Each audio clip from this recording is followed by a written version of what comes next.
Hi, this is Art Locke and welcome to today's video. Over the last week or so I asked many people for the two top things they face in trying to retain the clients they've worked so hard to get. First of all, I want to thank you all for your responses and for engaging. It was really tremendous. So here was kind of one of the top questions, and it's a great question. What causes attrition, right? So let's start with some real basic stuff. One, you should be measuring attrition. I really hope you are. And the easiest way to do that is to take an average number of customers served over the last 12 months. Let's assume in your business it was 400. And how many customers did you actually lose in that same time period? For the sake of argument, let's assume it was 80. In which case I divide 80 customers by 400 customers on average. My attrition's 20%. All right, so that's a really key metric for your business. You want to minimize that as much as possible. Now, here's something interesting. Attrition in businesses generally is broken into two categories. One is involuntary attrition. These are things that happen you really can't control in a business. Customers move. Customers lose their job. They can't afford to pay for your services. Things like that happen in life. And so a portion of total attrition is involuntary.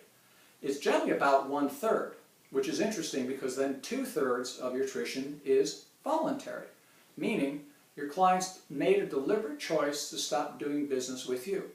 So no matter what your attrition happens to be, you can assume to start with that 1/3 of it you can't do much about, and 2/3 of it, frankly, is under your control. So what are the main causes of voluntary attrition? Really, there are three things we kind of care about. One is an expectations mismatch.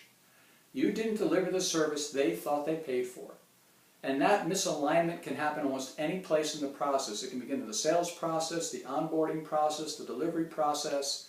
It can happen in lots of places, but a mismatch in expectations is one of the leading causes of customer attrition.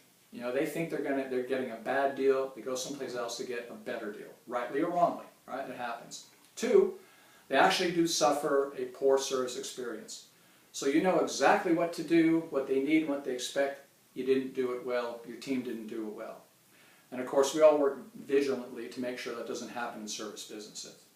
The third area is one I would kind of really lump into the category of, you took the customer for granted. There wasn't enough communication, there wasn't enough reaffirmation of the business relationship. Their needs changed over time, you weren't on top of it. They didn't really hear from you when it was time to renew service. There's lots of things that can go on there, but in general, as soon as customers feel like they're being taken for granted, they're going to look for a better deal someplace else, and if they find one, they're gone. All right? So those are the three main causes of attrition that we really want to minimize as much as possible in a business.